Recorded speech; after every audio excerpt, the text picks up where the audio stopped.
Most men are walking around with a loaded gun pointed at their own happiness, and they call it self-control.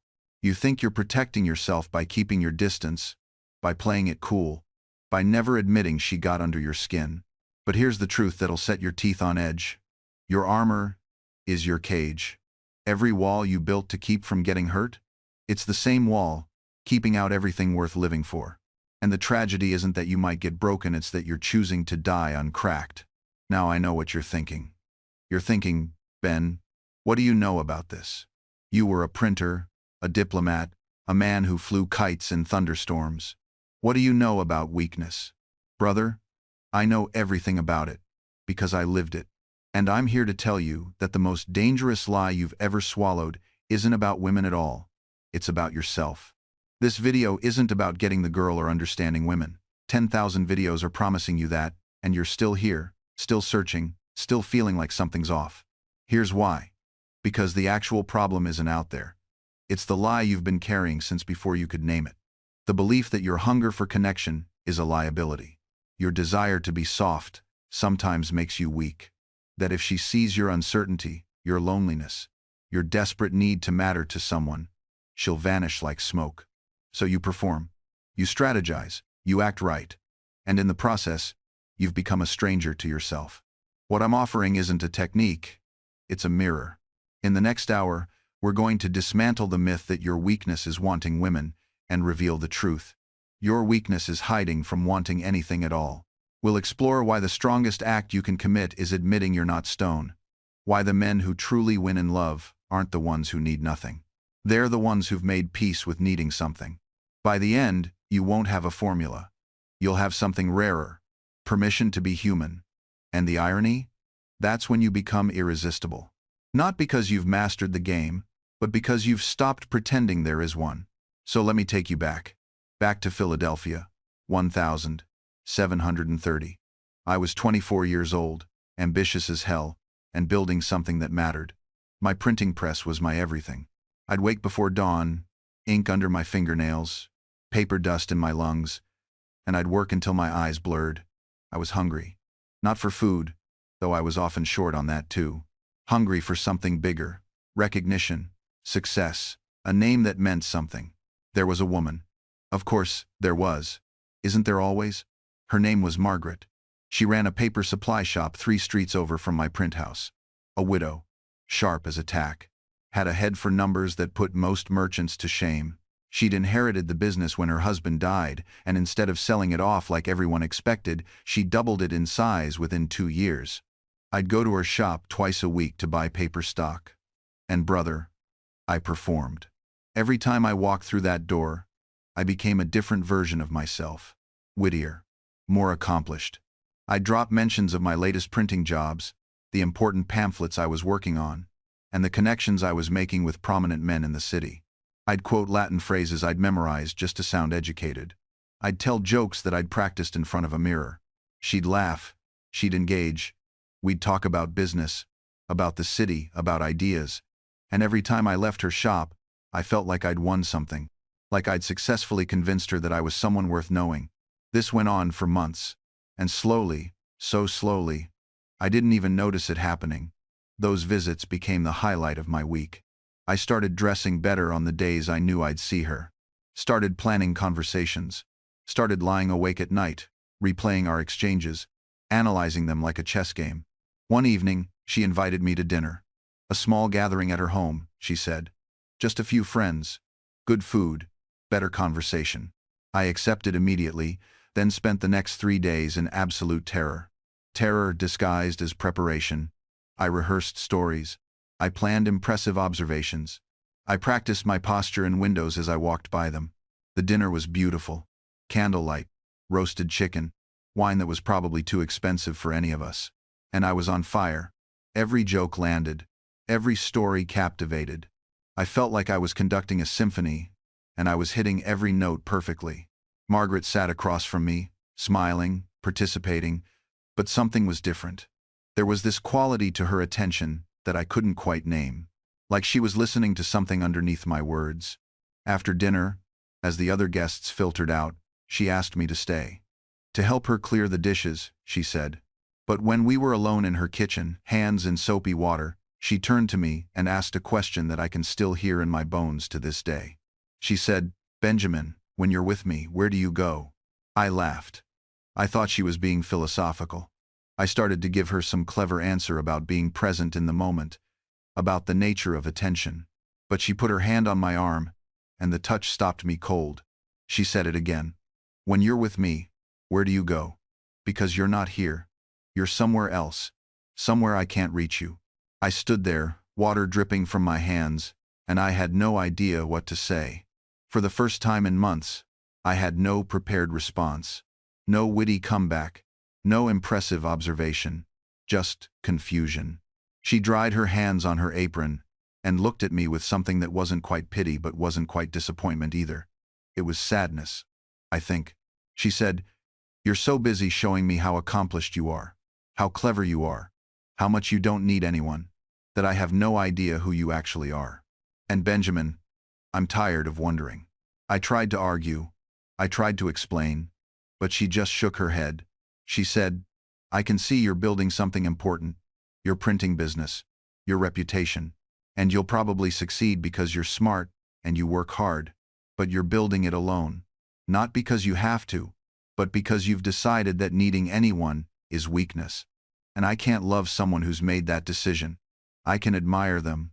I can enjoy their company. But I can't love them, because they won't let me close enough to try." 6 months later, she married a schoolteacher named Thomas. A man with no printing press, no grand ambitions, no Latin quotes. Just a man who came home every evening, sat at her table, and told her about his day. The real parts. The uncertain parts. The parts that didn't make him look good. I remember seeing them together at the market once. The way he touched the small of her back as they walked. The way she leaned into him when he spoke. And I felt something I'd never felt before. Not jealousy exactly. Something deeper. Grief, maybe. Grief for a thing I'd lost without ever having it. Grief for a version of myself I'd buried so deep I'd forgotten he existed. I learned something that day that took me decades to truly understand. We don't lose women because we're not enough. We lose them because we won't let them see what enough actually looks like. But let me tell you more about this, because I need you to understand how this pattern played out over and over in my life. This wasn't one isolated incident. This was the template. This was my default mode of operation for decades. There was another woman, years later, when I was establishing myself as a civic leader in Philadelphia. Catherine was her name. A bookseller's daughter, brilliant mind. We'd have these extraordinary conversations about philosophy, about politics, about ideas that mattered, and I was falling for her. Hard. Harder than I wanted to admit to myself. But I never told her. Not directly. Instead, I showed off. I'd bring her pamphlets I'd printed. I'd share letters from important correspondents. I'd casually mention meetings I'd had with influential people. I was building a case for why she should be impressed by me. Why being with me would be valuable. One evening, we were walking near the river. The sun was setting. It was one of those perfect Philadelphia evenings where the air is soft and everything feels possible. She stopped walking, turned to me, and said something that still haunts me. She said, "Benjamin, you're one of the most impressive men I've ever met. You're going to do important things. Everyone can see that. But I don't think I know you at all, and I'm not sure you want me to." I started to protest. Started to list all the things we'd talked about, all the time we'd spent together. But she cut me off gently. She said, "We talk about ideas. We talk about the world. But we never talk about you. Not really. I don't know what keeps you awake at night. I don't know what you're afraid of.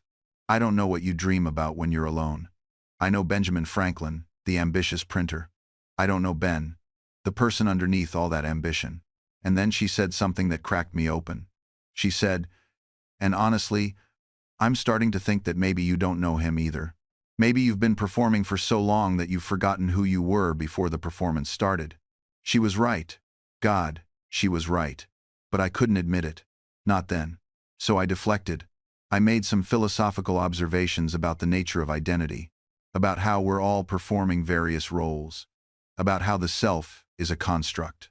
She just looked at me sadly and nodded, like she'd gotten her answer, like my response confirmed exactly what she'd suspected.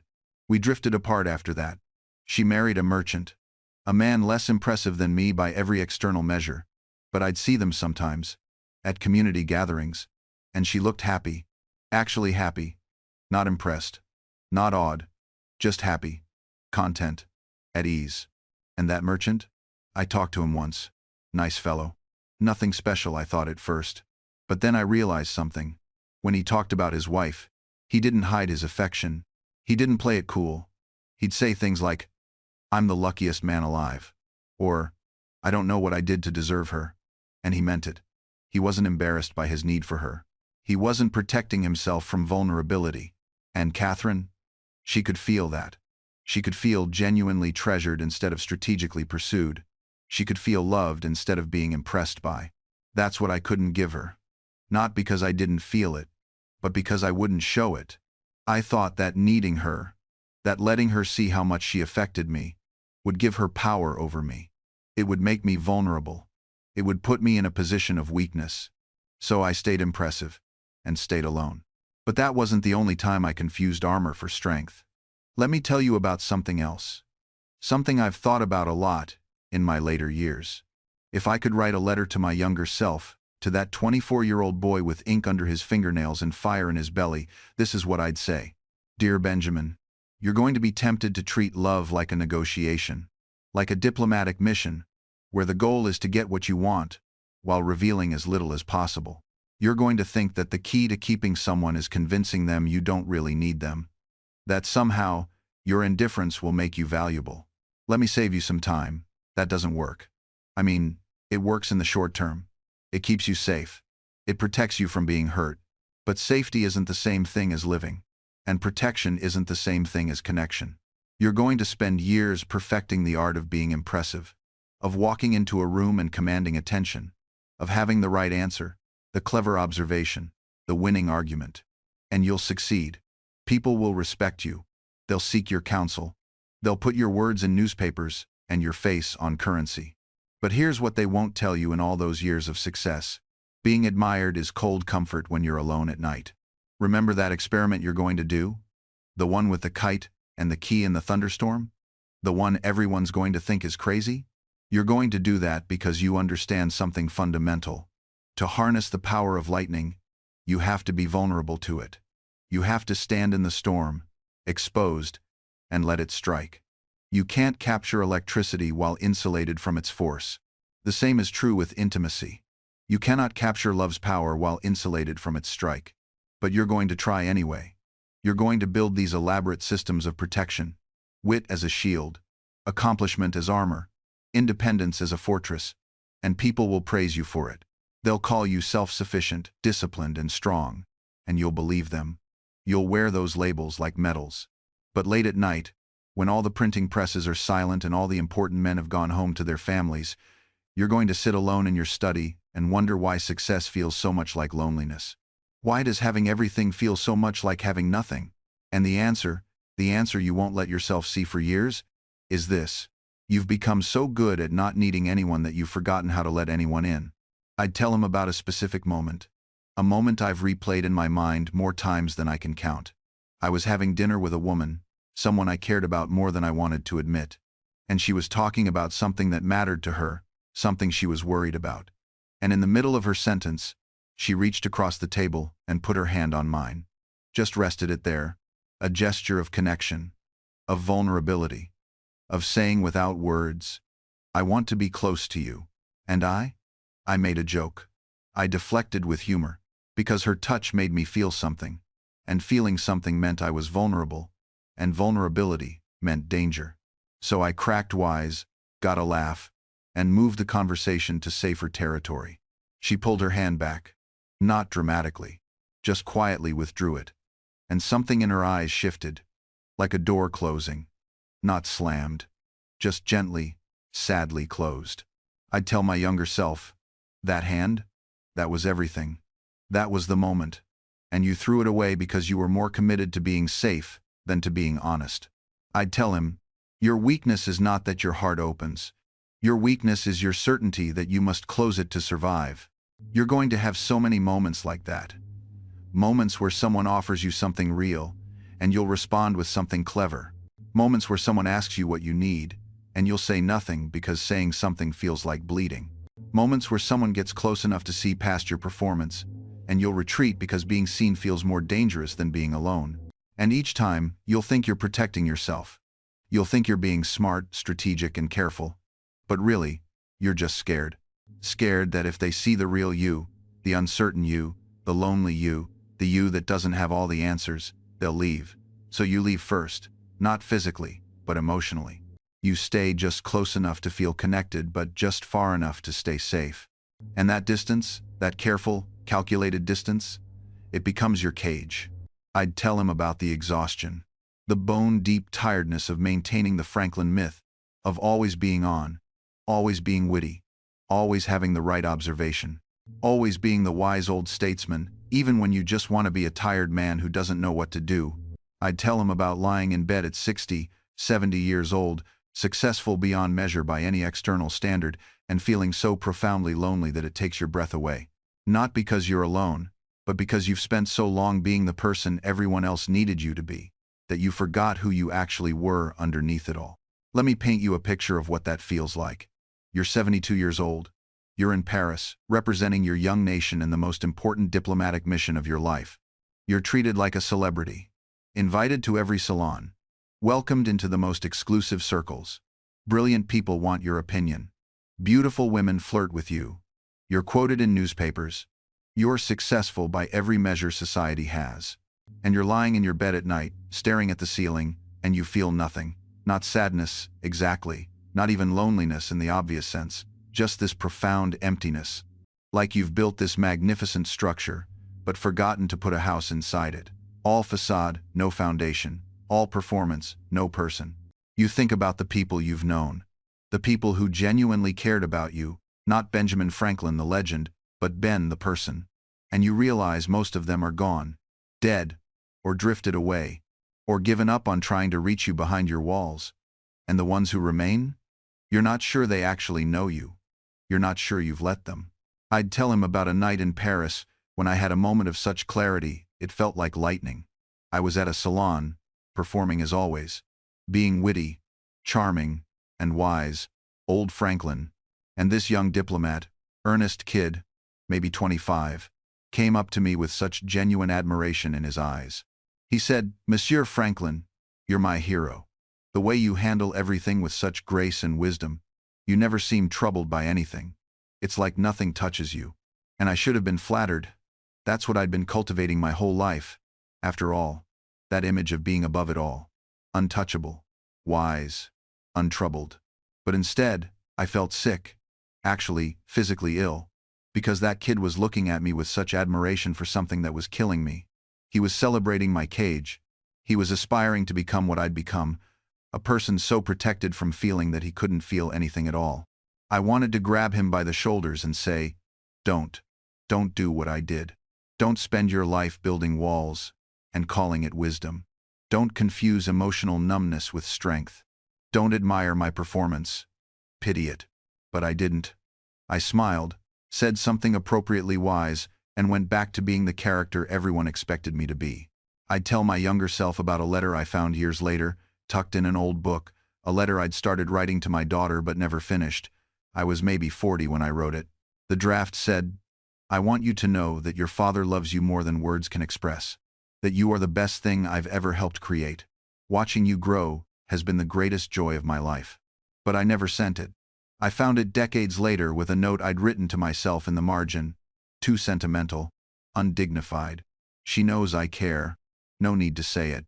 And brother, that note, that margin note in my own handwriting, it broke my heart. Because no, she didn't know. Not really. Not in the way that matters.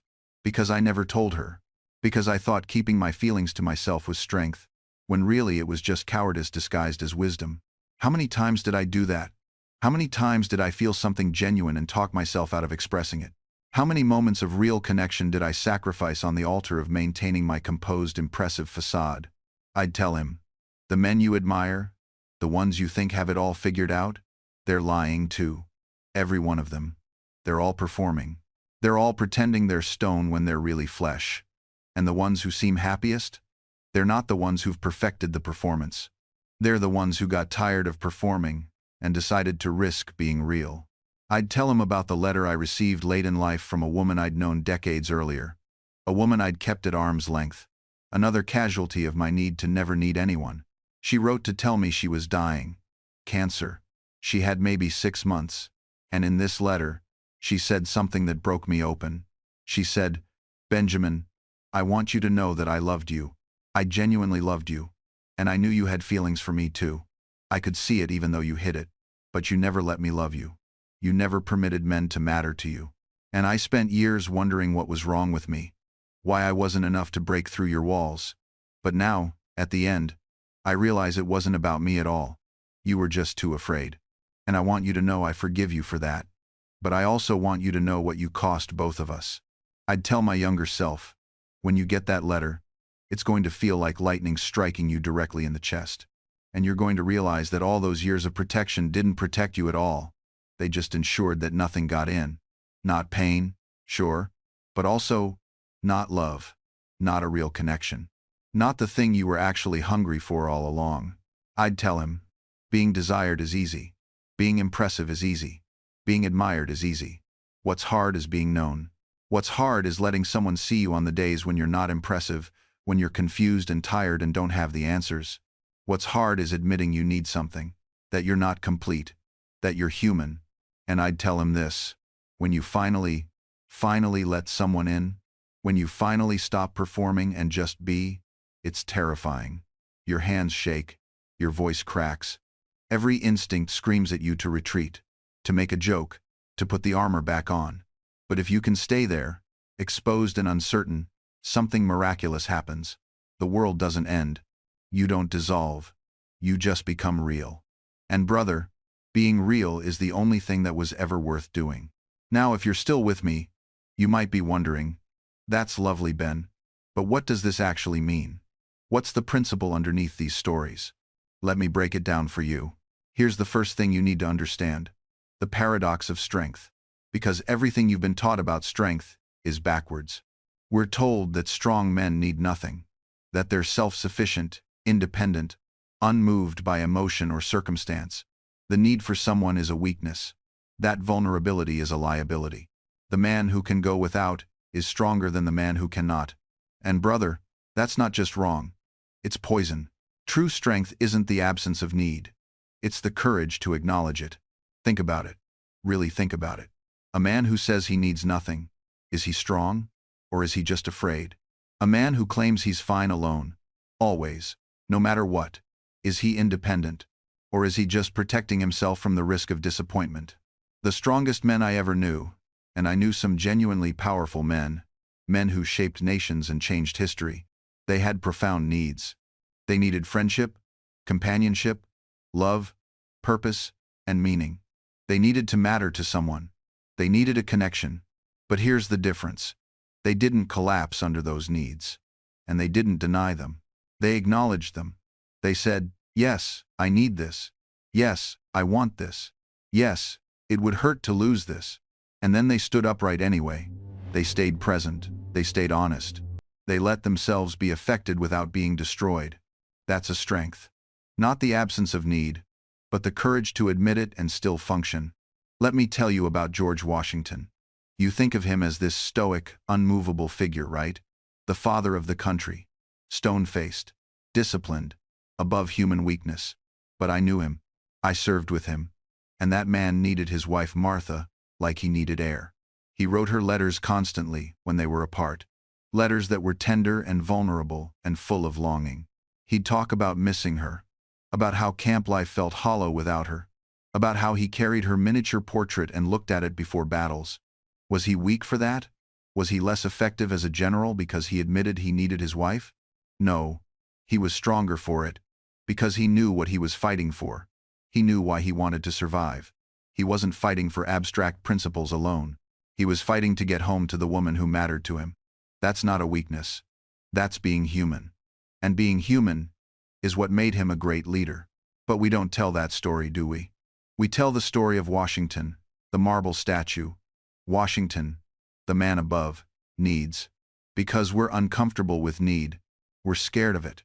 We think that admitting we need something gives it power over us. But here's the truth. The thing already has power over you. Denying it doesn't change that. It just makes you dishonest about it. When you pretend you don't need a connection, you don't become independent. You become lonely. When you pretend you don't need intimacy, you don't become strong. You become isolated. When you pretend you don't care if she stays or goes, you don't become free. You become absent. And the cruelest irony?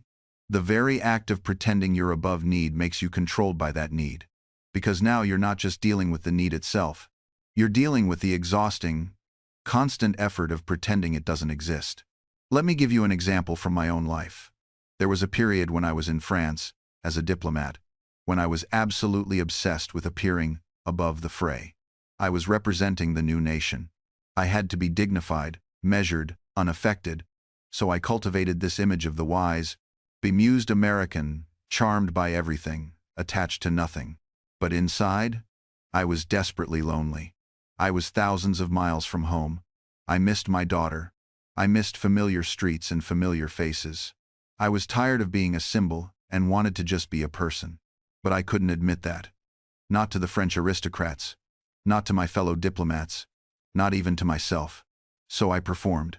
I was delighted at every salon, witty at every dinner, philosophical at every gathering, and I was exhausted, bone-deep, soul-tired, exhausted, until one night, at a small private dinner, a French woman, a minor aristocrat with sharp eyes and a sharper mind, looked at me across the table and said, "Monsieur Franklin, you must be very tired." And something in the way she said it, something in her tone, made me crack. Just for a moment. I said, "Yes, I am. I'm very tired." And she smiled, not in triumph or pity, but in recognition, she said, then rested. You don't have to be Benjamin Franklin, the legend, right now. You can just be Benjamin, in the tired man who's far from home. And I almost cried, right there at the dinner table, because she permitted me to stop performing, permission to acknowledge what I actually felt, permission to be human. That night I slept better than I had in months, not because anything external changed, but because I'd stopped pretending, even for just one evening, and the relief was overwhelming. But let me tell you what happened next, because this is important. Over the following weeks, I kept seeing this woman at various social events, and something had shifted between us. There was this ease, this lack of performance, because she'd seen me tired and human, and she hadn't turned away. She hadn't lost respect for me. If anything, she seemed to respect me more. Other people at these events would still treat me like Benjamin Franklin, the legend. They'd watch their words around me. They'd try to impress me. They'd ask for my wisdom on everything. But she'd just talk to me like I was a person. She'd tell me when she disagreed with me. She'd admit when she didn't know something. She'd share her own tiredness, her own doubts, her own humanity. And I started to realize something profound. The people I actually connected with, the people I actually enjoyed being around, they weren't the ones who were impressed by my invulnerability. They were the ones who could see past it, who weren't buying the performance, who wanted to know the person underneath. But I'd spent so much time and energy maintaining the performance that I'd been pushing away the very people I actually wanted to connect with. I'd been attracting admiration and repelling intimacy. So when I tell you that strength isn't the absence of need, I'm not just giving you a nice philosophical idea. I'm telling you what I learned through decades of getting it wrong. The times I was strongest, the times I actually connected with people in ways that mattered, weren't when I was performing invincibility. They were when I was honest about my vulnerability and chose to move forward anyway. You know what real strength looks like? It looks like saying, "I'm scared about this decision," and making it anyway. It looks like saying, "I miss you," even though that gives you the power to hurt me. It looks like admitting, "I don't have this figured out," and staying present in the uncertainty.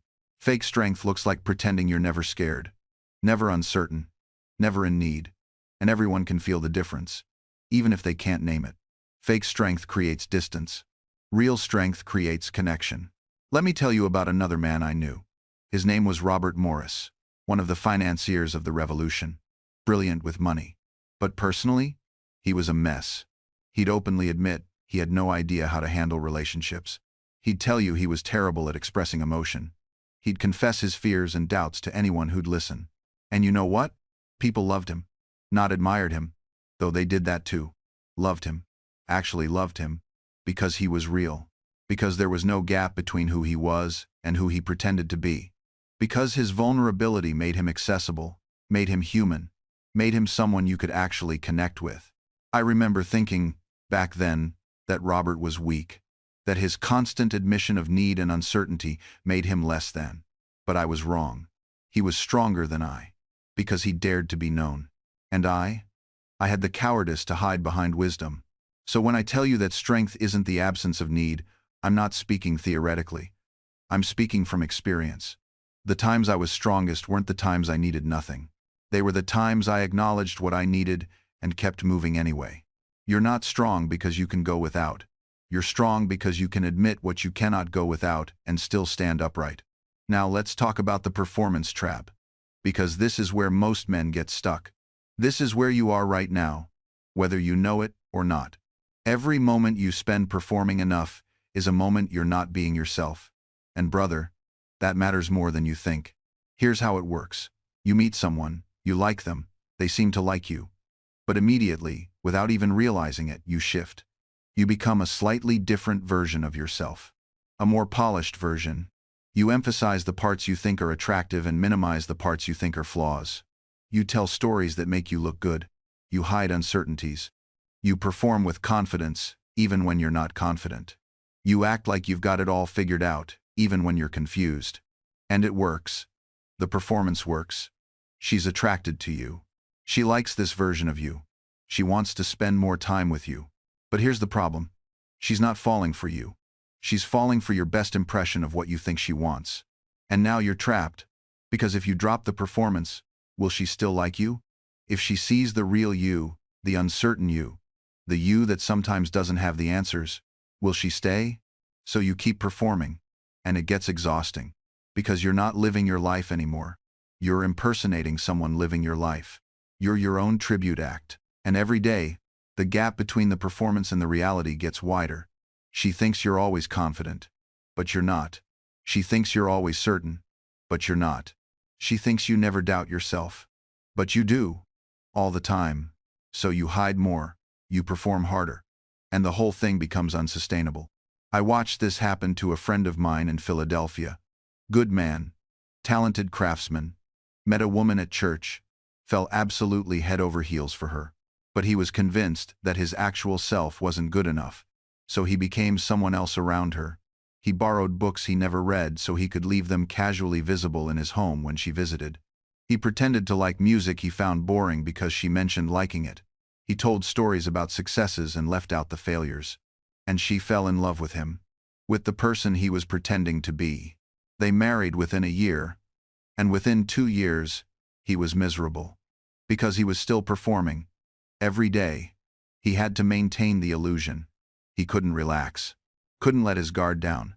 Couldn't be tired or uncertain or confused because that wasn't who he'd told her he was.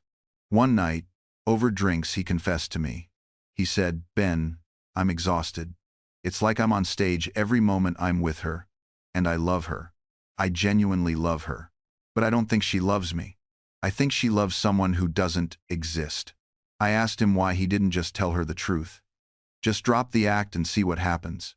He looked at me like I'd suggested he jump off a bridge. He said, "Because then I'll lose her. If she sees who I really am, she'll leave." I said, "Maybe. Or maybe she'll love you more. Because maybe she's tired too. Maybe she's also performing. Maybe you're both exhausted from putting on a show for each other." He didn't believe me. And 6 months later, they separated. Not because she discovered he'd been lying, exactly, but because she said she felt like she was living with a stranger. Like she didn't know him at all. There was this wall between them she couldn't get past. And he had no way to explain that he'd built that wall on purpose. That he'd thought it was protection. That it had become his prison. Here's what nobody tells you about performance. The better you are at it, the more trapped you become. Because the performance works too well. She loves the performance. And now you can't drop it without losing her. But maintaining it is killing you. The irony is suffocating. You performed to be loved, and the performance worked, but now you're loved as someone you're not, which means you're not loved at all.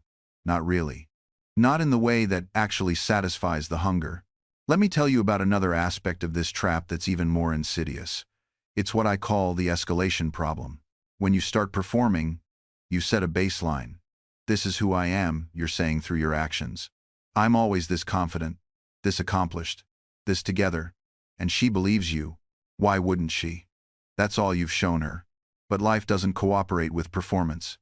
Life brings challenges, failures, doubts, and bad days. And when those happen, you have a choice. Drop the performance and let her see you struggling, or double down on the performance and hide it even harder. Most men double down. They escalate. They perform even harder to maintain the illusion. They work longer hours to avoid being home when they're feeling uncertain. They pick fights to create distance when they're feeling vulnerable.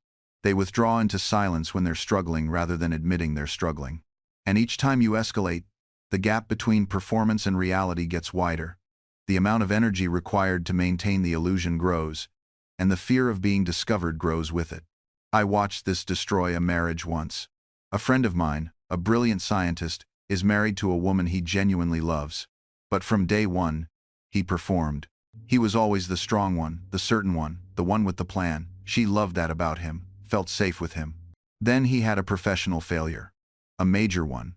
Lost his position at the university. Lost his reputation. Lost his sense of identity. But he couldn't tell her. Couldn't admit he was devastated. Couldn't show her his fear and confusion because he'd spent years establishing himself as the unshakable one. How could he suddenly admit he was shaken? So he lied. Told her it was temporary. Told her he had it handled. Told her he was fine. Meanwhile, he was falling apart inside. Drinking too much. Not sleeping. Consumed with anxiety. But maintaining the facade that everything was under control. She eventually found out, of course. Not because he told her, but because his lies stopped adding up. And when she confronted him, when she saw the extent of what he'd been hiding, she didn't leave him because of the professional failure. She left him because he'd lied to her for months. Because he'd chosen his pride over their partnership. Because he'd decided unilaterally that she couldn't handle his reality. She said something to him that I'll never forget. She said, "I didn't marry you because you never fail. I married you because I loved you. But you never let me love the real you. You only let me love the version of you that never struggles. And now I realize that person doesn't exist. And I don't know who does." That's the performance trap in its final form. You perform to be loved. The performance works, but then you're trapped maintaining it. And when you inevitably can't maintain it anymore, when real life intrudes and the cracks show, she doesn't leave because you failed. She leaves because you lied. Because you never gave her the chance to love the real you. Because you decided she was too weak to handle your humanity. And the cruel thing? She probably wasn't. She probably would have been fine with your struggles, your failures, your humanity. But you never gave her the chance to prove it. You never trusted her with the truth. And that lack of trust, that decision to keep her at arm's length even while appearing intimate, that's what kills the relationship.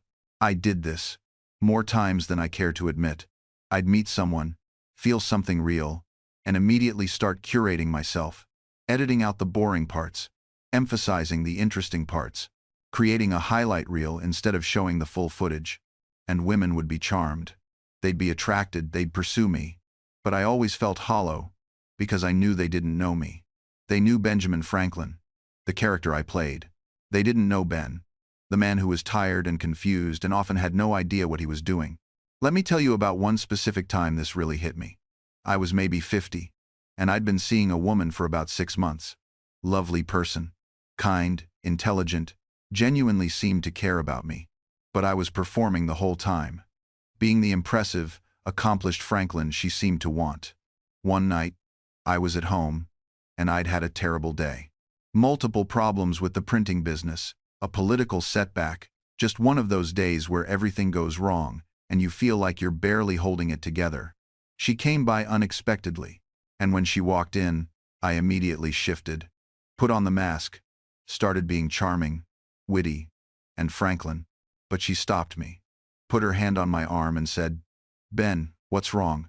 I can see something's wrong." And I had this moment, this split second, where I could choose. I could tell her the truth, let her see me struggling, drop the performance. Or I could maintain it, deflect, keep her in the dark. I chose performance. I smiled, made a joke, and changed the subject. Told her everything was fine. Maintained the illusion. She left about an hour later, and I never saw her again. Not in a romantic way. She pulled back, stopped reaching out, and became polite, but distant. I didn't understand why at the time, but years later, I realized that was the moment. That was when she realized I'd never let her in. That I'd always keep her at surface level. That she'd never get to know the real person behind the performance. And she decided, wisely, that she wasn't interested in a relationship with a character. She wanted a relationship with a person. And I lost that opportunity because I was more committed to looking strong than to being known. I did this more times than I care to admit. I'd meet someone, feel something real, and immediately start curating myself, editing out the boring parts, emphasizing the interesting parts, creating a highlight reel instead of showing the full footage. And women would be charmed. They'd be attracted. They'd pursue me. But I always felt hollow, because I knew they didn't know me. They knew Benjamin Franklin, the character I played.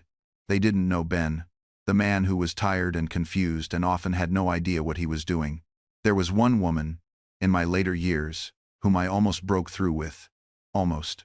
We'd been friends for years, which meant I'd already shown her some of the unpolished parts. She'd seen me irritable and tired. She'd seen me uncertain about decisions. She knew I wasn't always wise or always funny. And one evening, we were sitting together, and she said something that made me realize how rare our connection was. She said, "You know what I love about you? You're the only man I know who doesn't exhaust me." I asked her what she meant. She said, "Most men are so busy trying to impress me that I feel like I'm watching a performance. It's flattering, I suppose, but it's also tiring.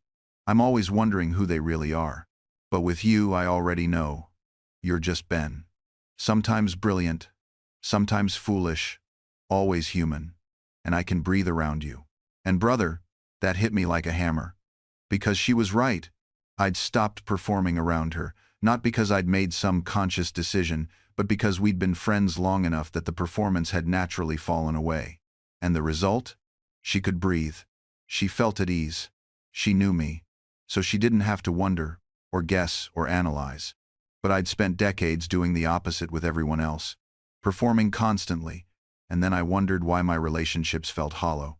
The man she loves isn't you. He's your best impression of what you think she wants.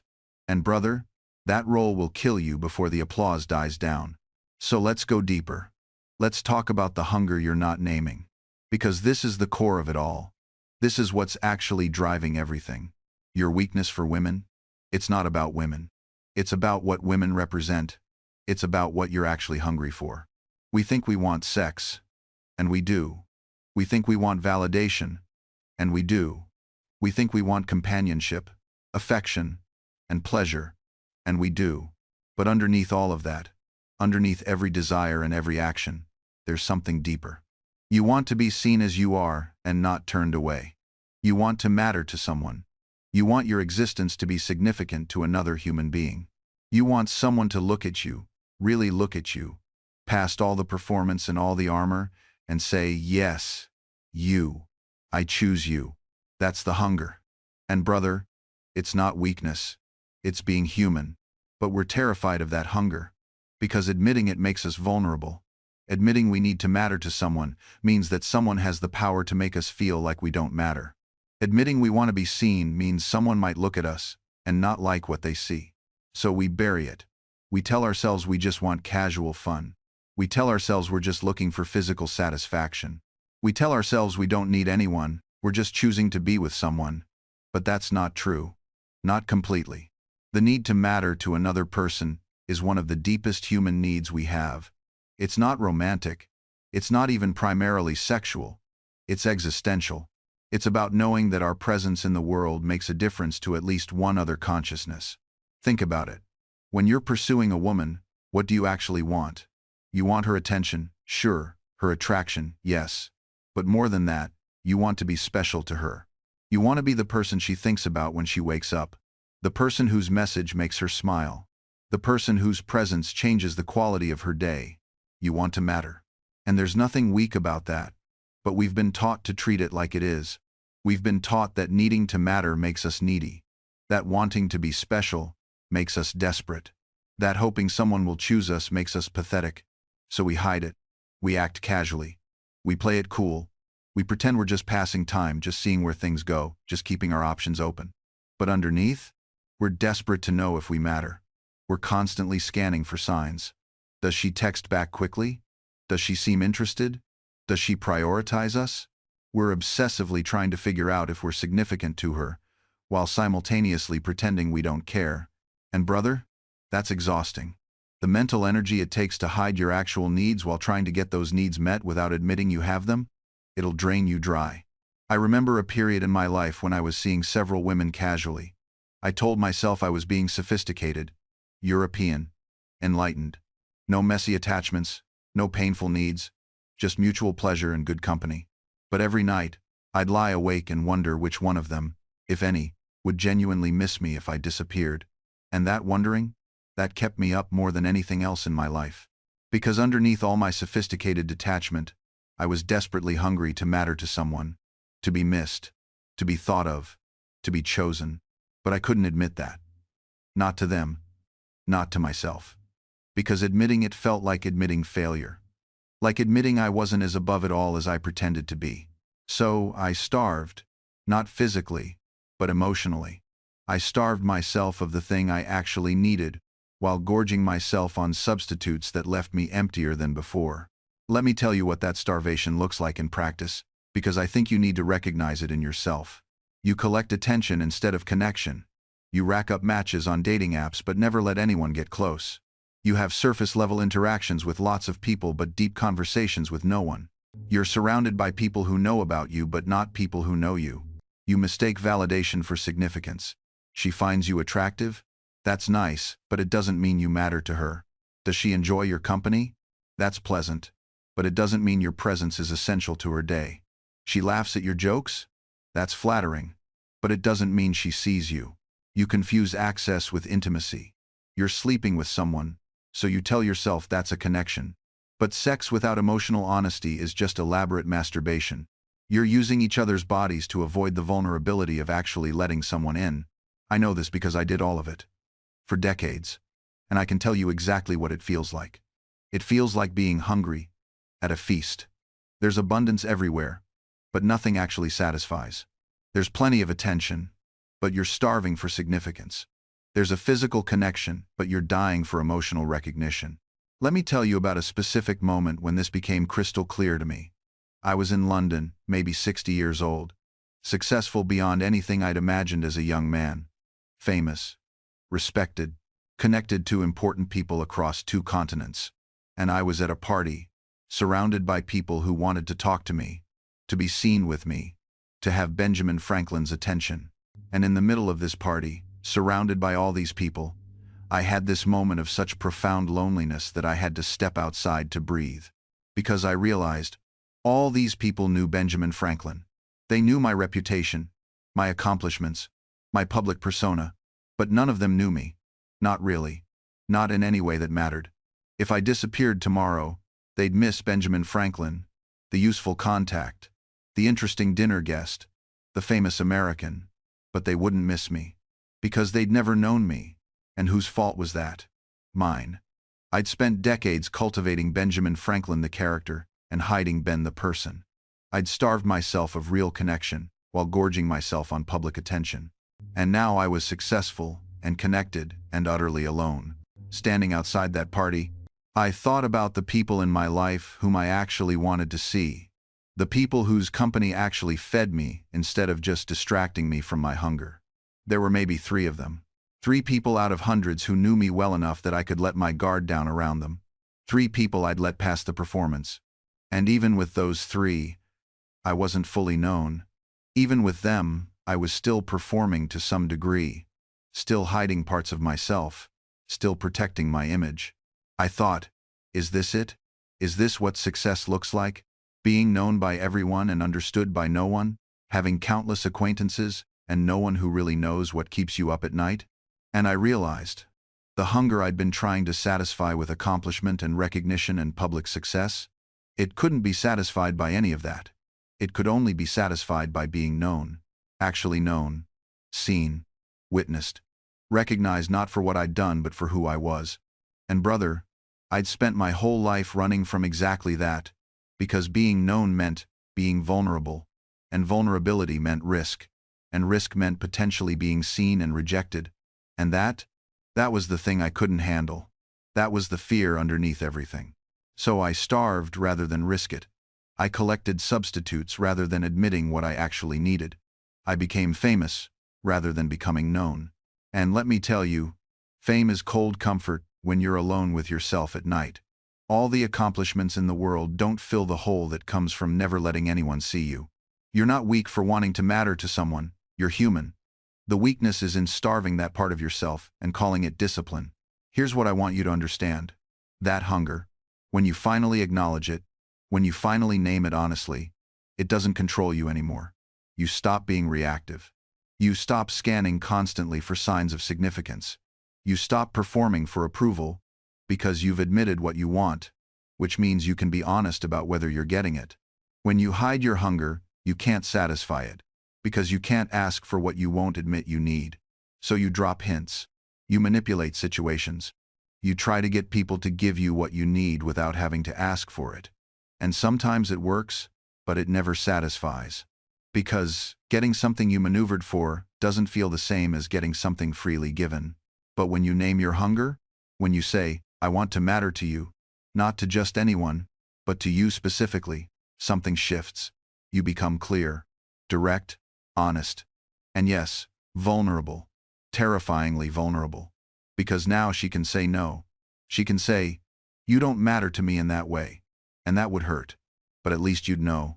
At least you'd be dealing with reality instead of constantly trying to figure out what reality is while pretending you don't care. Let me give you a real example of what this looks like. Years after that London party, I was back in Philadelphia, and there was a woman, Sarah, whom I'd known for years as a friend. Smart, kind, someone I actually enjoyed being around for who she was, not what she could do for me.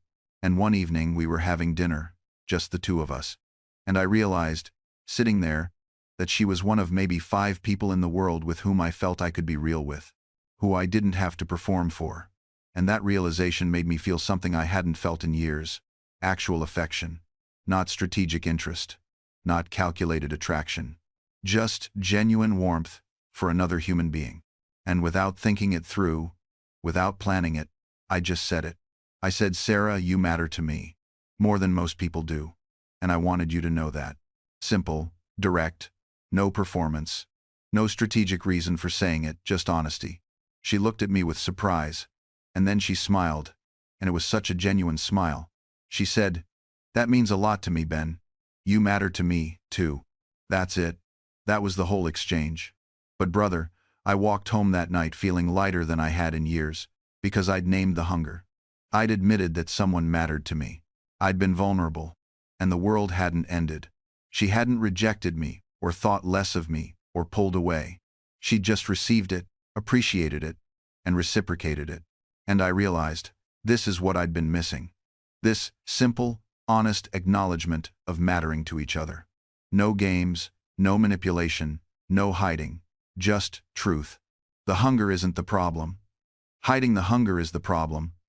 Starving yourself is the problem. Pretending you're above needing anything is the problem. Name what you want, even if it scares you, especially if it scares you, because that's the only way you'll ever actually get it. And here's the thing about naming your hunger honestly. It also helps you recognize when you're not getting it. When you're clear about needing to matter to someone, you can tell pretty quickly if that's happening or not. You don't waste years trying to convince someone to care about you. You don't invest in people who can't or won't give you what you actually need. I wasted so much time in my life pursuing people who were never going to give me what I actually wanted, because I wasn't clear about what I wanted. I told myself I just wanted attraction, or companionship, or intellectual stimulation. And those women could give me that. But what I really wanted, underneath, was to matter. To be significant to someone. To be chosen, not just for what I could provide, but for who I was. And most of the women I pursued couldn't give me that. Not because they were bad people, but because they were attracted to the performance, not the person. They liked Benjamin Franklin, the impressive figure. They weren't looking for B, the uncertain, tired, hungry human. And I couldn't blame them for that, because I never showed them Ben. I only ever showed them the performance. But once I got clear about my actual hunger, once I could name it honestly, I started recognizing when it was being met and when it wasn't. And I started making different choices. I started seeking out people who could actually see me instead of just people who were impressed by me. And that changed everything. Let me tell you about a specific moment when this became crystal clear to me. I was in London, maybe 60 years old. Successful beyond anything I'd imagined as a young man. Famous. Respected. Connected to important people across 2 continents. And I was at a party, surrounded by people who wanted to talk to me, to be seen with me, to have Benjamin Franklin's attention. And in the middle of this party, surrounded by all these people, I had this moment of such profound loneliness that I had to step outside to breathe, because I realized all these people knew Benjamin Franklin.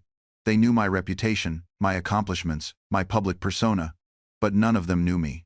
Not really. Not in any way that mattered. If I disappeared tomorrow, they'd miss Benjamin Frank, the useful contact, the interesting dinner guest, the famous American. But they wouldn't miss me, because they'd never known me. And whose fault was that? Mine. I'd spent decades cultivating Benjamin Franklin the character and hiding Ben the person. I'd starved myself of real connection while gorging myself on public attention. And now I was successful and connected and utterly alone. Standing outside that party, I thought about the people in my life whom I actually wanted to see. The people whose company actually fed me. Instead of just distracting me from my hunger, there were maybe 3 of them. 3 people out of hundreds who knew me well enough that I could let my guard down around them. 3 people I'd let pass the performance. And even with those 3, I wasn't fully known. Even with them, I was still performing to some degree. Still hiding parts of myself. Still protecting my image. I thought, is this it? Is this what success looks like? Being known by everyone and understood by no one?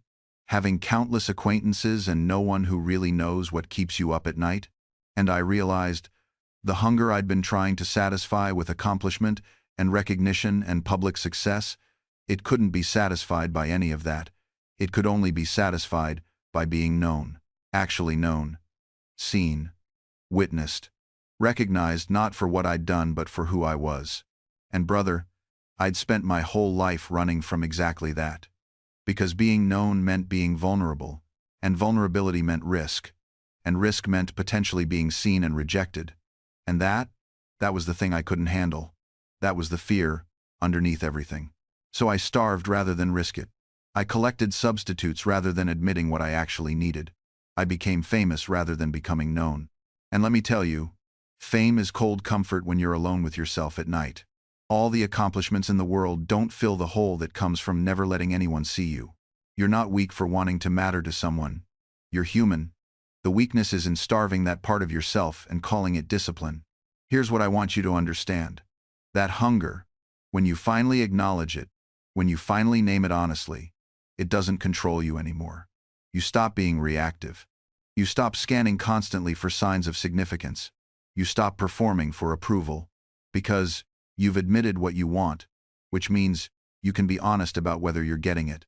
When you hide your hunger, you can't satisfy it. Because you can't ask for what you won't admit you need. So you drop hints. You manipulate situations. You try to get people to give you what you need without having to ask for it. And sometimes it works, but it never satisfies. Because getting something you maneuvered for doesn't feel the same as getting something freely given. But when you name your hunger, when you say, I want to matter to you, not to just anyone but to you specifically, something shifts. You become clear, direct, honest. And yes, vulnerable. Terrifyingly vulnerable. Because now she can say no. She can say, you don't matter to me in that way. And that would hurt. But at least you'd know. At least you'd be dealing with reality, instead of constantly trying to figure out what reality is while pretending you don't care. Let me give you a real example of what this looks like. Years after that London party, I was back in Philadelphia, and there was a woman, Sarah, whom I'd known for years as a friend. Smart, kind, someone I actually enjoyed being around for who she was, not what she could do for me.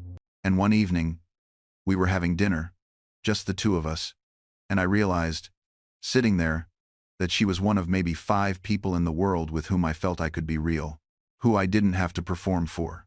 And that realization made me feel something I hadn't felt in years. Actual affection. Not strategic interest. Not calculated attraction. Just genuine warmth for another human being. And without thinking it through, without planning it, I just said it. I said, "Sarah, you matter to me, more than most people do, and I wanted you to know that." Simple. Direct. No performance. No strategic reason for saying it, just honesty. She looked at me with surprise, and then she smiled, and it was such a genuine smile. She said, "That means a lot to me, Ben. You matter to me, too." That's it. That was the whole exchange. But brother, I walked home that night feeling lighter than I had in years. Because I'd named the hunger. I'd admitted that someone mattered to me. I'd been vulnerable. And the world hadn't ended. She hadn't rejected me or thought less of me or pulled away. She just received it, appreciated it, and reciprocated it. And I realized, this is what I'd been missing. This simple, honest acknowledgement of mattering to each other. No games, no manipulation, no hiding, just truth. The hunger isn't the problem. Hiding the hunger is the problem. Starving yourself is the problem. Pretending you're above needing anything is the problem. Name what you want, even if it scares you. Especially if it scares you, because that's the only way you'll ever actually get it. You're not weak for wanting to matter to someone. You're human. The weakness is in starving that part of yourself and calling it discipline. And here's the thing, that hunger, when you finally acknowledge it, when you finally name it honestly, it doesn't control you anymore. You stop being reactive. You stop scanning constantly for signs of significance. You stop performing for approval, because you've admitted what you want, which means you can be honest about whether you're getting it. When you hide your hunger, you can't satisfy it, because you can't ask for what you won't admit you need. So, you drop hints. You manipulate situations. You try to get people to give you what you need without having to ask for it. And sometimes it works, but it never satisfies. Because getting something you maneuvered for doesn't feel the same as getting something freely given. But when you name your hunger, when you say, "I want to matter to you," not to just anyone, but to you specifically, something shifts. You become clear, direct, honest, and yes, vulnerable. Terrifyingly vulnerable. Because now she can say no. She can say, "You don't matter to me in that way." And that would hurt. But at least you'd know. At least you'd be dealing with reality instead of constantly trying to figure out what reality is while pretending you don't care. The hunger isn't the problem. Hiding the hunger is the problem. Starving yourself is the problem. Pretending you're above needing anything is the problem. Name what you want, even if it scares you, especially if it scares you, because that's the only way you'll ever actually get it. Now let's talk about armor, because I need you to understand something crucial. The armor you built to protect yourself has become your cage.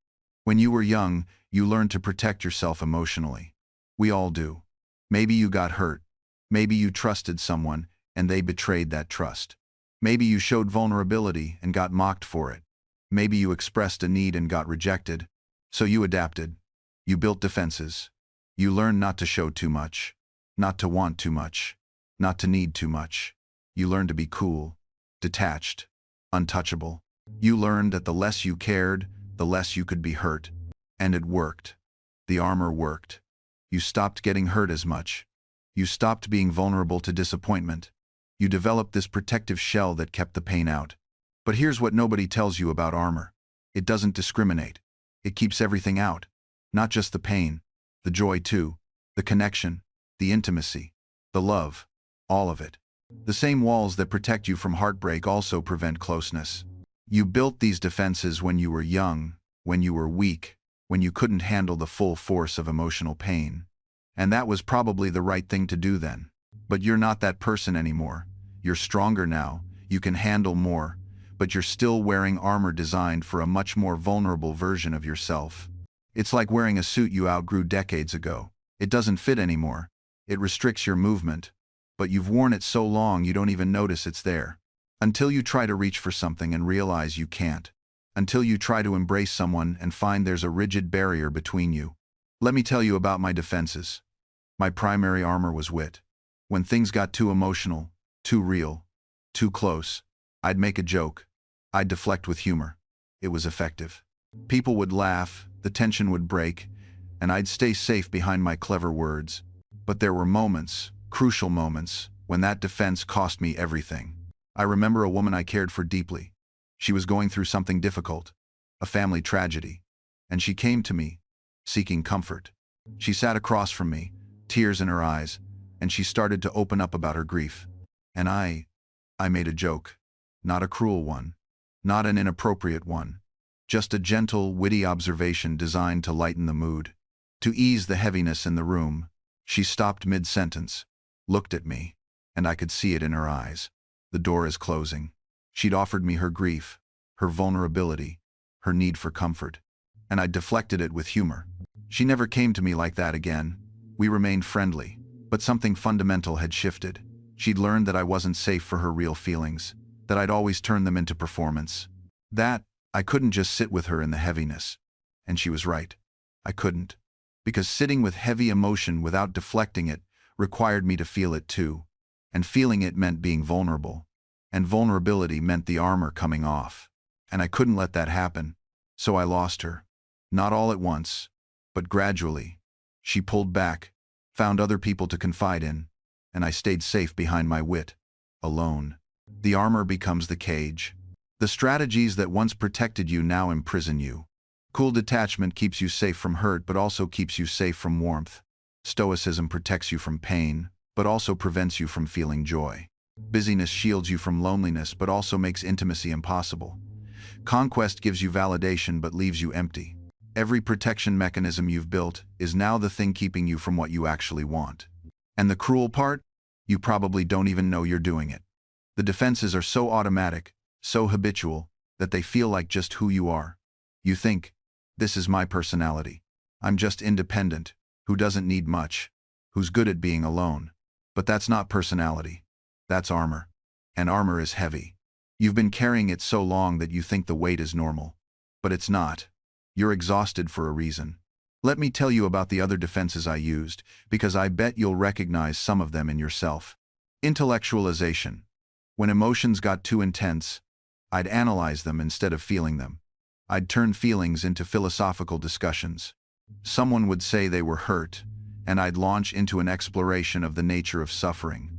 It made me seem wise and above the fray, but it also meant I never actually connected with anyone's actual emotional experience, including my own.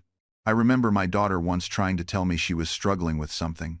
She was maybe 16, and she came to me, clearly needing comfort, needing a father who could just be present with her pain. And what did I do? I gave her advice. I intellectualized her problem. I turned it into a teaching moment about building character through adversity. She left that conversation looking more alone than when she'd started, because I'd essentially told her that her feelings were something to be solved, not something to be felt. That her pain was an intellectual problem rather than an emotional experience needing compassion. Years later, she told me that she stopped coming to me with her real feelings after that. That she learned I was good for practical advice but not for emotional support. And brother, that broke my heart. Because I loved her more than anything. But I'd armored myself so thoroughly against emotion that I couldn't be emotionally available even to my own child. Another defense, keeping busy. When I didn't want to feel something, I'd just work more. More printing jobs, more civic projects, more experiments, more writing. I'd fill every moment so there was no space for uncomfortable feelings to arise. If I had never slowed down, I would never have had to face what I was running from. This is a popular one. You know it. You're probably doing it right now. Filling your schedule so completely that you never have to sit by yourself. Never have to face the loneliness or the dissatisfaction or the nagging sense that something's missing. Just keep moving, keep producing, keep achieving. And call it ambition when it's really avoidance. I had a friend who confronted me about this once. He said, "Ben, you're the busiest man I know. But I'm starting to wonder if you're busy because you love what you're doing, or if you're busy because you're afraid of what you'd feel if you stopped." And I laughed it off, of course. Made a joke about how idle hands are the devil's workshop. Deflected with wit. Used one defense mechanism to protect another. But he was right. I was running. running from the quiet moments where I'd have to face the fact that I was lonely, that I'd built an impressive life but an empty one, that I had countless acquaintances and no one who really knew me. Another defense: serial relationships. Never staying with anyone long enough for it to get real. Always moving on before they could get past the performance. Always having an exit strategy. I did this constantly. I'd meet someone, feel a spark, pursue it just far enough to be exciting, and then find a reason to pull back before it got too deep, too busy, too complicated, not the right time, wrong circumstances. Always a rational reason. Never admitting the real reason. I was scared. Scared that if it got real, if she really saw me, she'd see there wasn't much there. That underneath all the accomplishment and wit and wisdom, I was just a man. Uncertain, flawed, ordinary in all the ways that mattered. So I kept it surface level. Lots of charm, zero depth. Lots of romance, zero intimacy. Always dancing at the edge of connection, but never actually diving in. And you know what the really crazy thing is? I thought I was being smart. I thought I was protecting myself. I thought I was avoiding pain. But I was already in pain. The pain of loneliness. The pain of never being known. The pain of spending your whole life performing for an audience instead of connecting with a person. That pain was constant. It was background noise that I got so used to that I stopped recognizing it as pain. The pain I was avoiding, the pain of potential rejection or heartbreak, that's acute pain. It's sharp and immediate and hard to miss, but it's also finite. It happens, it hurts, and then you heal. The pain I was living with, that's chronic pain. It never heals because you never acknowledge it. It just becomes your normal. And you don't realize how much you're suffering until you stop. Until you finally take the armor off and realize you've been carrying hundreds of pounds of protective weight your entire life. What does it look like to take the armor off? It's terrifying at first. Because you've been protected so long that being unprotected feels like being naked in a snowstorm. Every instinct screams at you to put the armor back on. But if you can stay with it, if you can remain exposed even when every part of you wants to retreat, something remarkable happens. You don't dissolve. You don't break. You just become available. Available to be hurt, yes, but also available to be touched, available to be moved, available to be changed by another person. And that's when a real connection becomes possible, not before. I had a moment, late in life, where I actually managed to take the armor off, just briefly, just with one person. It was after my wife had died. I was grieving, truly grieving for maybe the first time in my life. And there was a woman, an old friend, who came to sit with me, and I tried to armor up, tried to be stoic about it, tried to intellectualize the grief, turn it into philosophical observations about mortality. But I was too tired, too worn out, too broken open by loss. And she just looked at me and said, "Ben, you don't have to do this. You don't have to be wise or strong or impressive right now. You can just be sad." And something in me cracked. I put my face in my hands, and I cried. Actually cried. In front of another person. No jokes. No deflection. No performance. Just raw grief. And she didn't pull away. Didn't look uncomfortable. Didn't try to fix it. She just sat with me, put her hand on my shoulder, and let me be human. And when I was done, when the crying subsided, I felt something I hadn't felt in decades. I felt seen. Actually seen. Not admired or respected or impressed by. Seen. Witnessed in my actual humanity. And it was the most intimate moment I'd had with another person in years. More intimate than any romantic encounter. More connecting than any impressive conversation.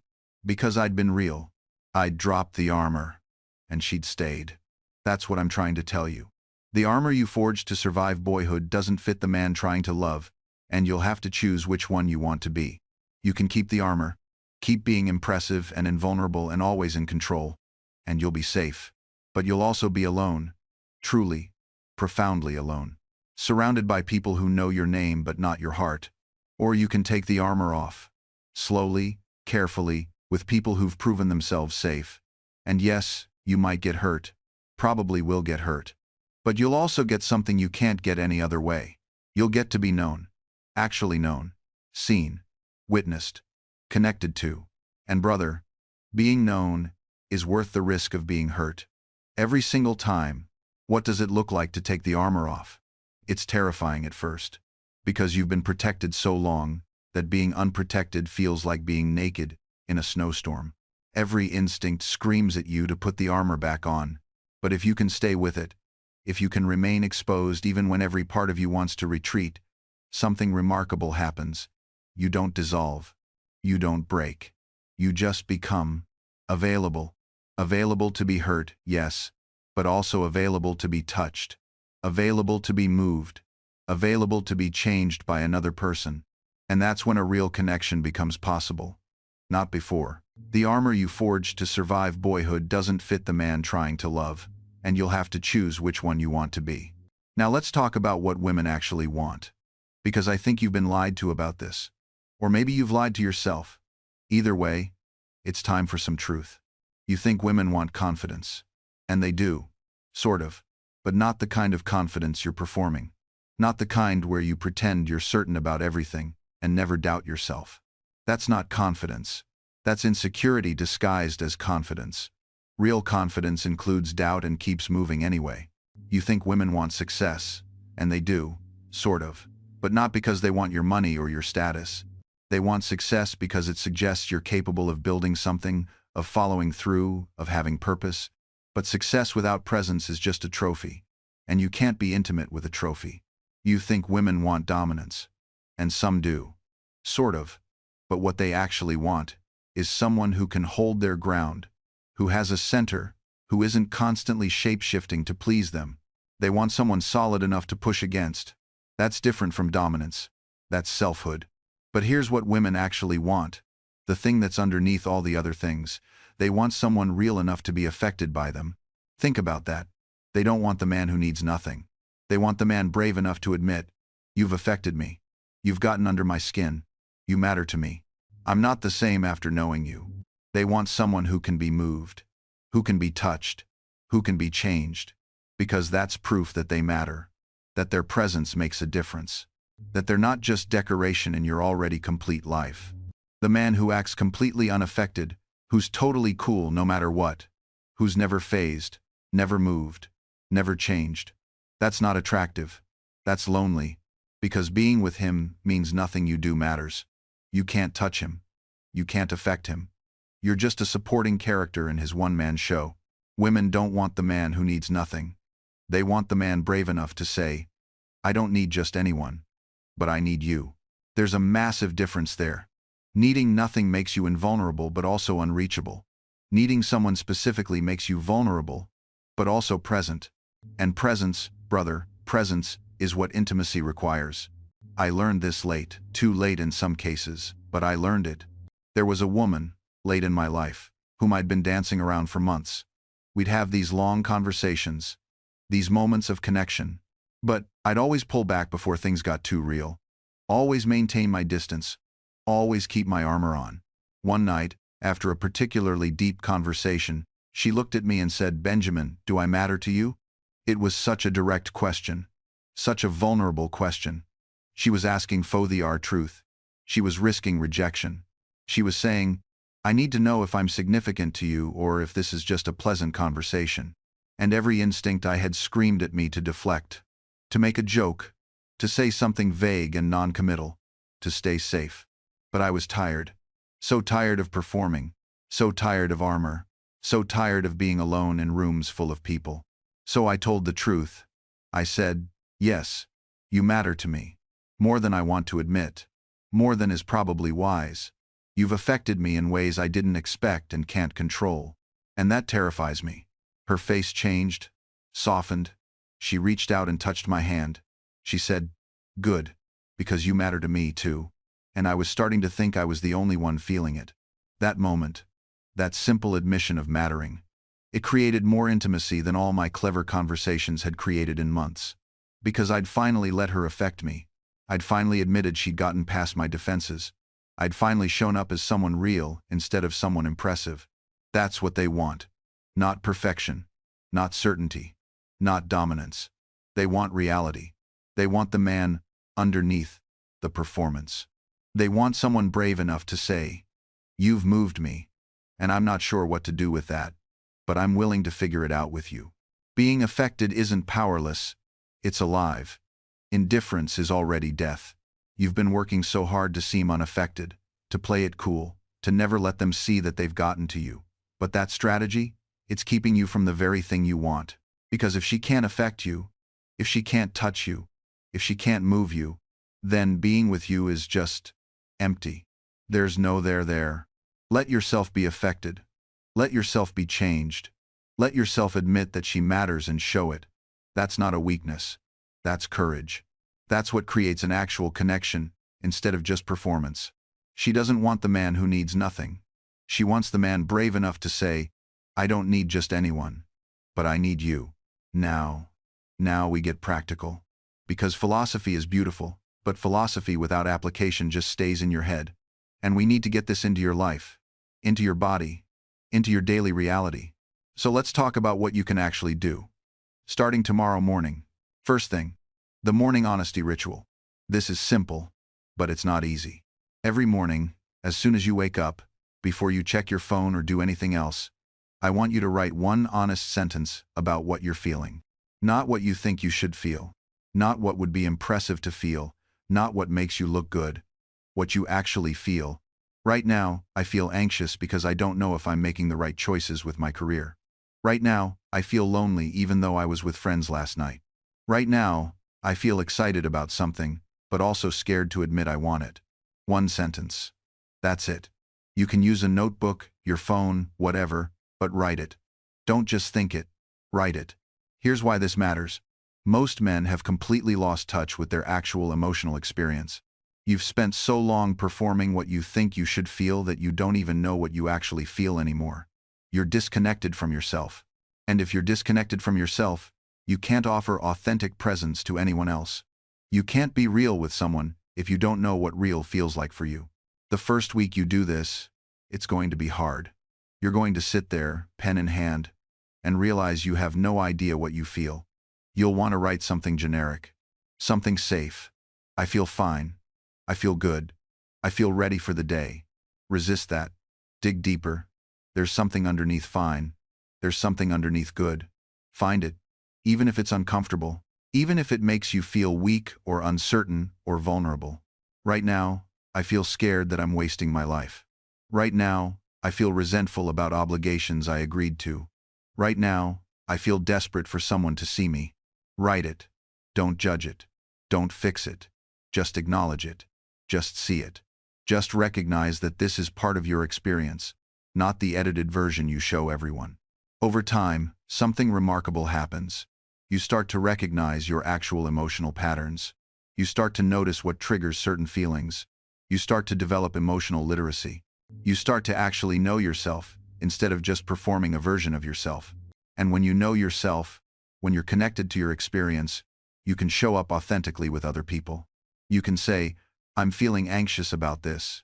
Instead of pretending confidence you don't feel, you can say, I don't know what to do here, instead of pretending you have all the answers. That's presence. That's what creates a real connection. But it starts with you being honest with yourself first. Tomorrow morning, right now, I feel blank because blank. One sentence. No audience. No performance. Just truth. Second practice. The vulnerability experiment. This one's going to scare you. Good. That means it's working. In your next meaningful conversation with anyone, not just a romantic interest, but anyone you interact with on a deeper level, I want you to share one uncertain thing. I'm not sure about this decision I'm making. Honestly, I've been worried about whether I'm on the right path. I don't know if this project is going to work out. Something real. Something that doesn't make you look good. Something that admits you're human and fallible and don't have everything figured out. Now, here's what's important. This isn't a performing vulnerability. That's still performance. This is an actual vulnerability. There's a difference.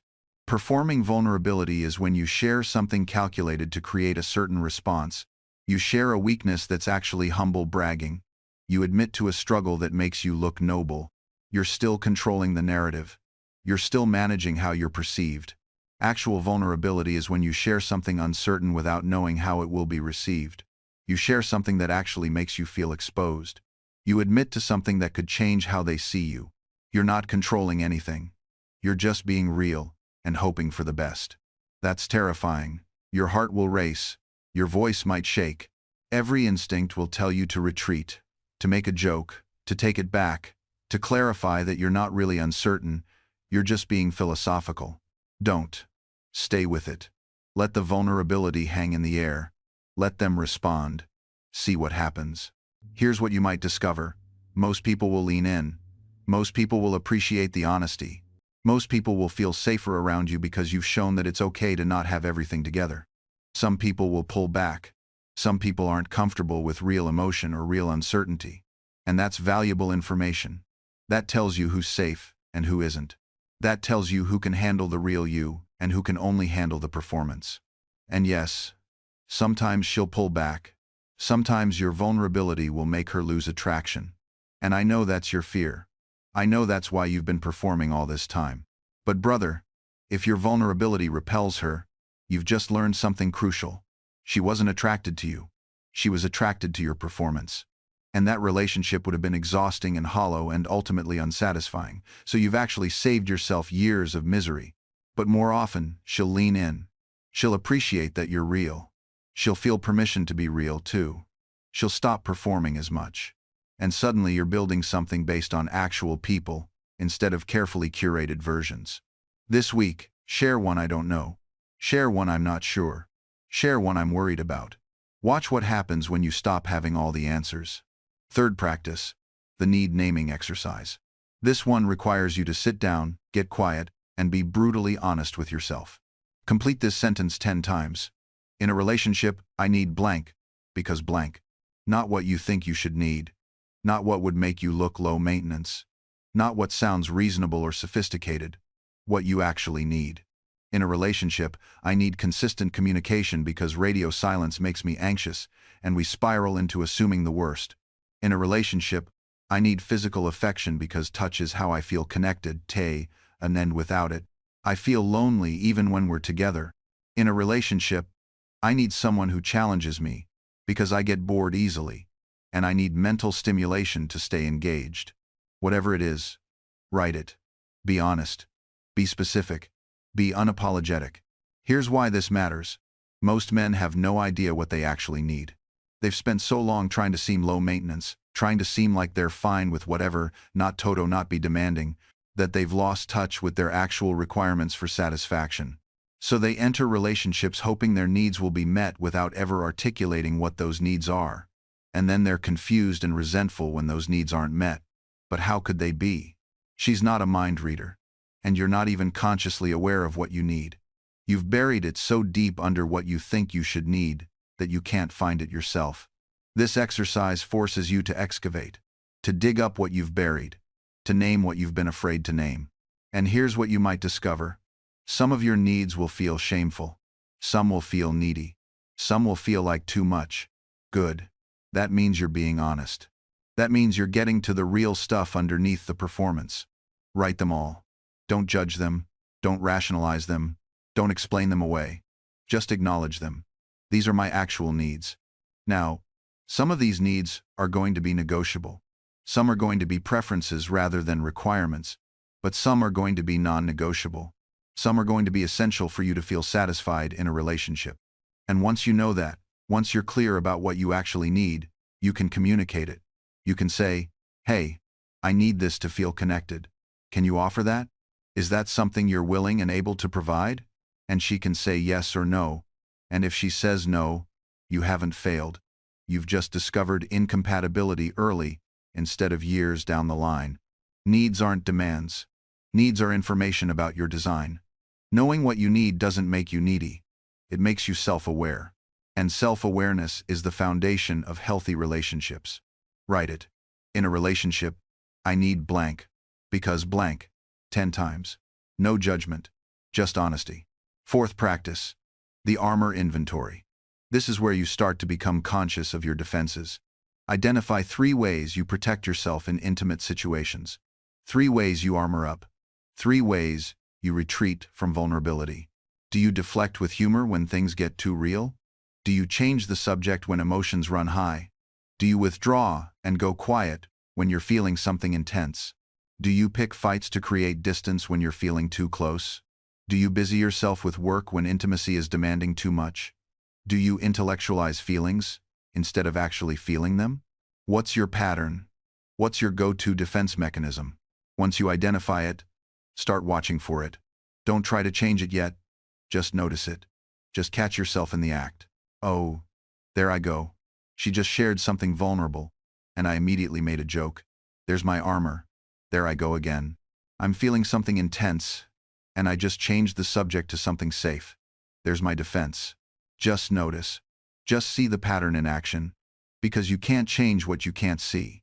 And most of these defenses are so automatic, so habitual, that they're invisible to you. You've been doing them for so long that they feel like just who you are. But they're not who you are. They're strategies you learned, and strategies can be unlearned. But first, you have to see them. Once you can see them, once you're conscious of them, you have a choice. You can choose to armor up, or you can choose to stay open. You can choose to deflect, or you can choose to stay with the discomfort. And sometimes, you'll choose armor. Sometimes the situation isn't safe enough for vulnerability. Sometimes you need protection. That's okay. But now it's a conscious choice instead of an automatic reflex. This practice isn't about never having defenses. It's about knowing when you're using them and why. It's about having agency over your responses instead of being controlled by unconscious patterns. This week, catch yourself hiding 3 times. Don't fix it yet. Don't judge yourself for it. Just notice, there I go again. There's my armor. There's my pattern. 5th and final practice, the presence practice. This is perhaps the most important one. This is the practice that changes everything.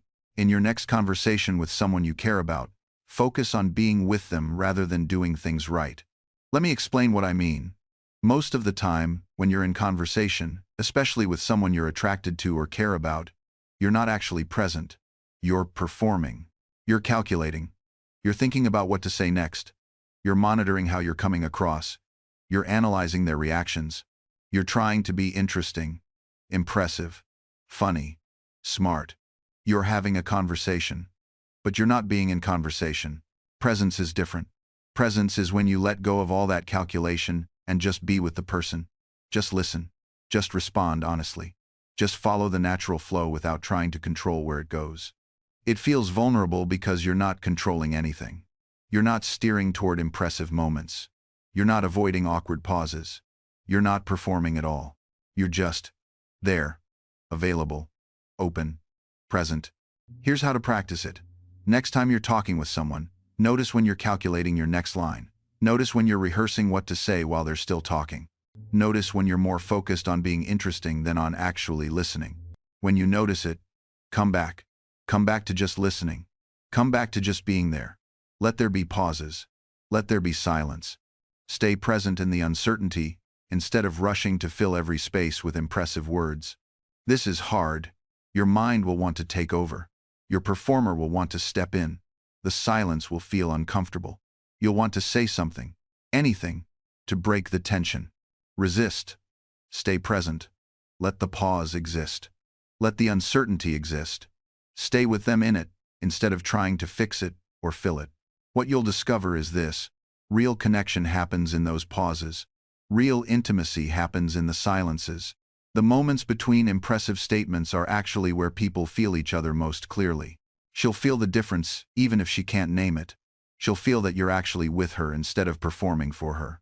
She'll feel safe to be real, too, because you've stopped being impressive and started being present.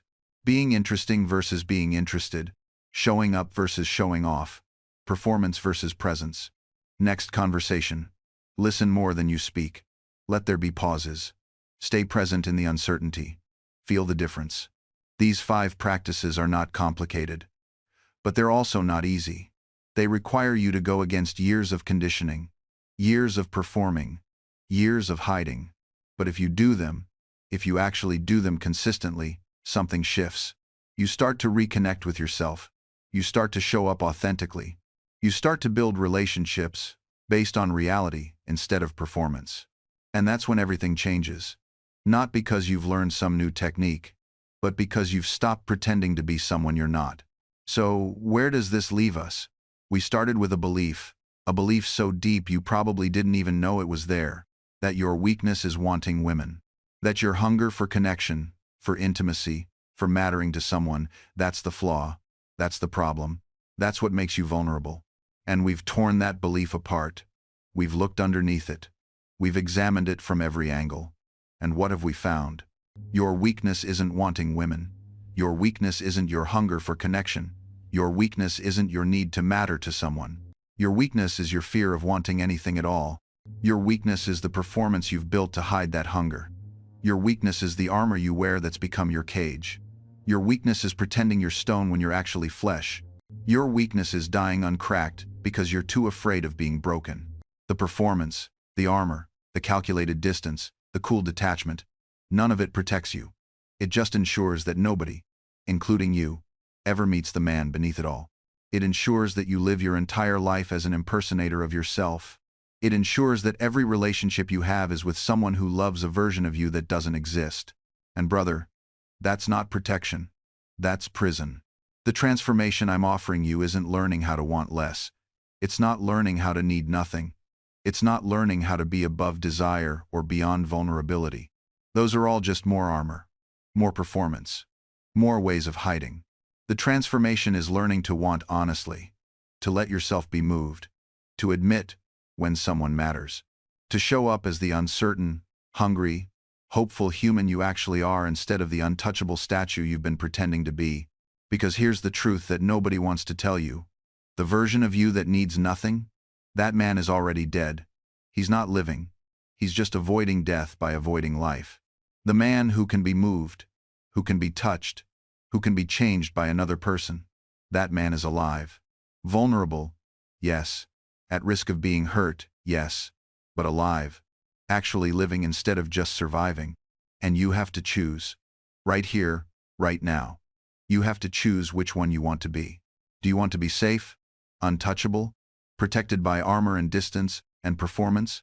Do you want to live your whole life making sure nobody ever gets close enough to hurt you? Or do you want to be alive, available to be moved, open to being changed? Do you want to risk being hurt for the chance to actually connect? Because you can't have both. You can't be protected and connected. You can't be armored and intimate. You can't perform strength and experience love. You have to choose. And I'm here to tell you, from a man who lived 84 years, who built a legacy that outlasted his life, who changed history and shaped nations, none of that matters if you're alone. None of that success, none of that accomplishment, none of that recognition fills the hole that comes from never letting anyone actually know you. I know, because I tried. I tried to fill it with achievement, with wit, with reputation, being needed by everyone while needing no one. And brother, it doesn't work. At the end, when you're old and tired and running out of time, all you want is someone who knows you, really knows you. And if you've spent your whole life performing, that person doesn't exist, because you never let anyone close enough to actually see you. Don't make that mistake. Don't get to the end and realize you were so busy protecting yourself that you forgot to live. Here's what I need you to hear. Really hear. Not just understand intellectually, but feel in your bones. You're not broken for wanting connection. You're not weak for needing softness. You're not failing because you haven't mastered the performance. You're failing because you're still trying to. The man worth becoming isn't the one who needs nothing. He's not the one who's above desire or beyond vulnerability. He's not the one who never doubts himself or never needs anyone. The man worth becoming is the one brave enough to say, I need something. I need this. I need you. And I'm done pretending otherwise. That's courage. That's a strength. Not the absence of need, but the honesty to admit it. Not being unaffected, but being brave enough to show you're affected. Not having all the answers, but being present in the questions. That's the man who actually connects. That's the man who actually loves and is loved. That's the man who lives instead of just surviving. And you can be that man. Starting right now. Starting tomorrow morning with one honest sentence about what you feel. Starting this week with one vulnerable admission. Starting today with the recognition that your armor isn't protecting you anymore. It's imprisoning you. You can take it off. You won't dissolve. You won't break. You'll just become available. Available to be hurt, yes, but also available to be touched. Available to be moved. Available to actually live. The choice is yours. But brother, we've been walking around in armor long enough. It's time to see what happens when we take it off. If this resonated, if somewhere in the last hour you felt something shift even slightly, I'd be grateful if you'd let me know. Leave a comment with one word that captures what you're feeling right now. Not what you think you should say. Not what sounds profound or impressive. Just what's true. Relieved, scared, recognized, angry, hopeful, resistant, whatever it is. One word. That's all. Because I want to know if this landed. I want to know if I'm talking to someone or just talking to myself. And if you want more of these conversations, the kind that strip away the performance and get to what's real, the kind that don't give you techniques but permit you to be human, subscribe. Hit that button. Not for me. I'm long dead. I don't care about subscriber counts. But for yourself, because brother, you need reminders. We all do. Reminders that it's okay to be human. That it's okay to need something. The armor isn't serving you anymore. You need someone in your ear telling you the truth. And I'll keep doing that. I'll keep showing up in these videos, being honest about my failures and my lessons, stripping away the performance, speaking to you like you're my friend sitting across the table from me, not an audience I need to impress. Because that's what we need more of. Less performance, more presence, less armor, more honesty, less trying to be impressive, more just being real. I'll see you in the next one. Until then, remember this. You're not broken. You've just been misled. You've been taught that your humanity is a weakness. But it's not. It's the only thing worth showing. It's the only thing that creates a connection. It's the only thing that makes life worth living. Take the armor off. Let someone see you. Let someone matter to you. Let yourself be moved. That's not a weakness. That's courage. That's life. That's what we're here for. I'll see you soon, brother. Take care of yourself. And more importantly, let someone else help you take care of yourself too. That's where the real living starts.